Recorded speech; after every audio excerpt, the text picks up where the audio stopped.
Hi, this is Vicky from Learning Home Volunteers, and welcome to our learning session on shapes.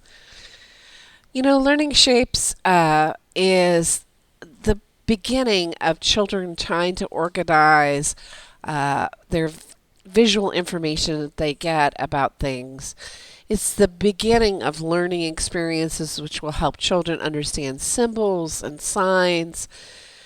And just like colors, which we had gone through before, there's such a really wide range of shapes and the orientation of them that a lot of times it's difficult for a child to recognize this small circle is the same as a big circle over there.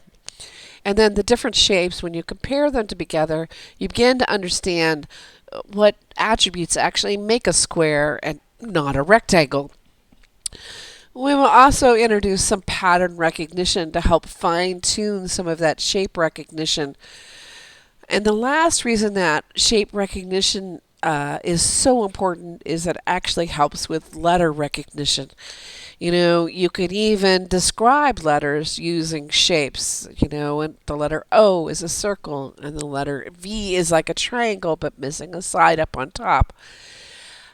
We hope that beginning with these shapes will give your child a good foundation for beginning to understand letters. So we're excited to introduce you to the materials that provide different ways to explore shapes with your child. And of course, for all of us, it always starts with the books, or at least it does for me.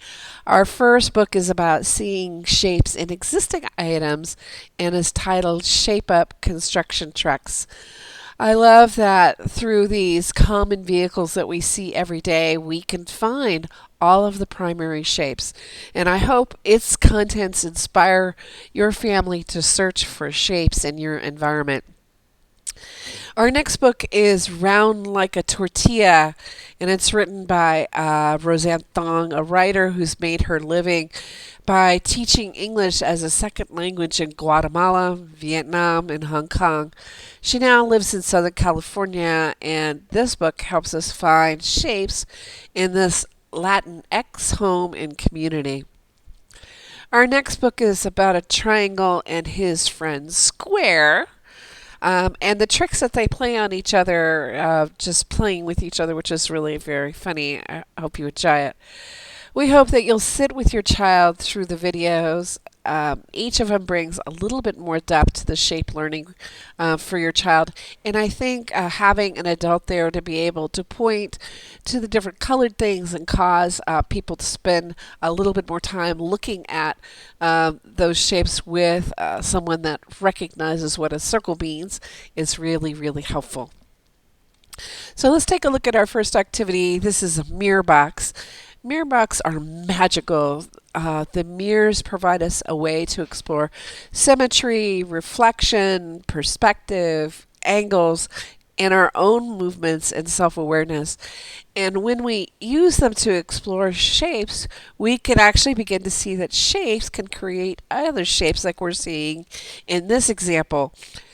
We've only put triangles in the bottom of the mirror box, and what we end up with when it sees reflected are diamonds and hexagons and even unconventional eight-sided figures.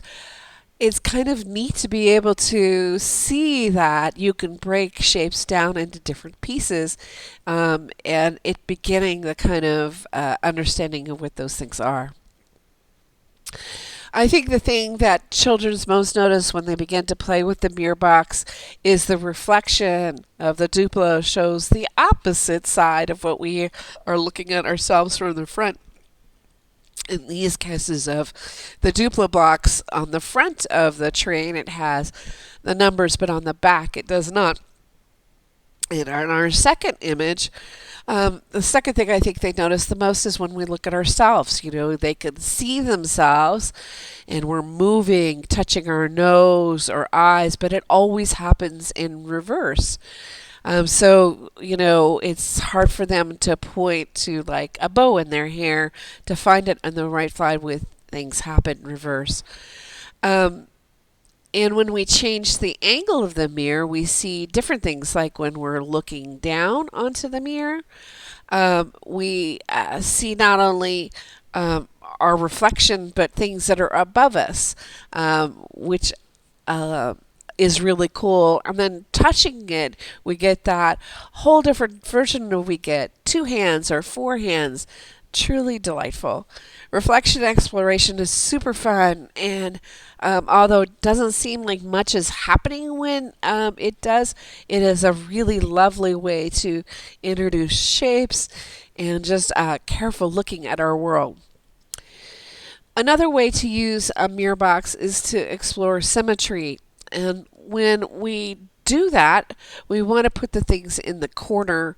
And what the mirror box will do will replicate that same pattern in a symmetrical pattern in the various uh, panes in the mirror. In this first picture, we see 4 copies of the pattern the child has made in the bottom of the mirror box. And when we put letters in them, we see letters being reflected not in the right orientation per se, and also in the reverse. You can help explain making symmetrical patterns on the ground by you doing one side of a line and then replicating it on the other side. So if I made the left side of what happened on the ruler, having the child do it on the other side.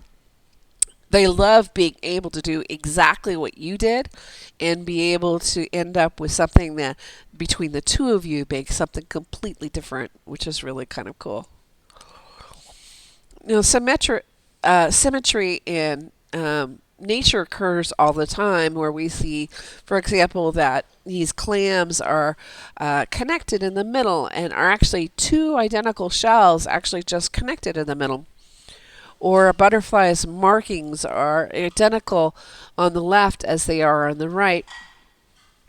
Or flowers that have a center piece to it, and then the placement of the petals around the outside are exactly the same. Many animals are symmetrical, like this gazelle, whose horns and ears look like you could cut them right in half and it would be exactly the same.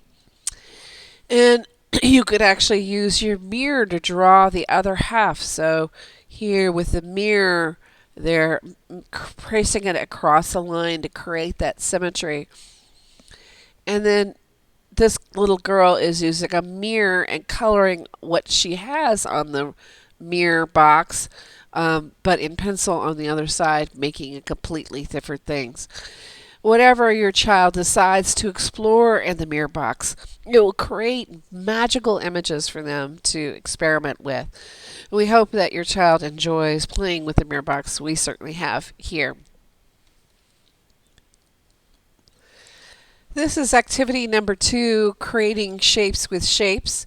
We have provided a print set of papers and colored shapes which have been pre-cut, which match the shapes on the pictures. At the most basic interaction with the sheet, what we're hoping for is to place the same colored shape on the picture that we have here. For example, maybe they would place the yellow triangle here and a green triangle here, and so forth and so on. And we've also included a blank sheet at the end for them to create their own picture made out of shapes. I can't wait to see what they do. This is activity number 3, a geoboard. Geoboards are used in school as they begin to explore shapes in more detail. Your geoboard has 2 sides. One is a circle and the other one is a square grid like the one that is shown here. And in the bag with the geoboard is included a sheet showing different shapes that you can replicate onto the geoboard. I would start by using the bright pink rubber bands. They are bigger and do not require as much strength in the hand to stretch the rubber band to make the shape. As your child starts, you may notice that the shape they make maybe not totally square, or maybe it's not in the right place, or maybe it isn't the same size. Don't stress, they're exploring. They don't know what it takes to make it exactly the same. The fact that they were able to take a 2D representation that's on a paper and place it into a 3D formation with the geoboard is a magical win. And as they become more proficient and their fingers become stronger, you can have them work with more precision in replicating the devices. We also, included a couple task cards for you to use, but I would start off by making just simple shapes. The right kinds of questions can help your child engage in the thinking about shapes. So, for example, you talk about a triangle.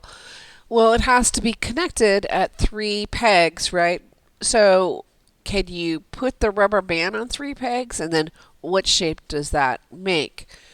Exploring the relationship between the pegs and the sides will help you cover many of the basic facts about shapes. Included with the geoboards are the task cards. Um, you could make a fish or a heart or even letters or numbers. Honestly, we can't wait to see what they're going to make themselves. We've excluded 2 pages of other shapes for them to try to replicate as part of the exercise. Please post. We're anxious to see how all the different ages do at this activity and what they thought of using the rubber bands to make shapes.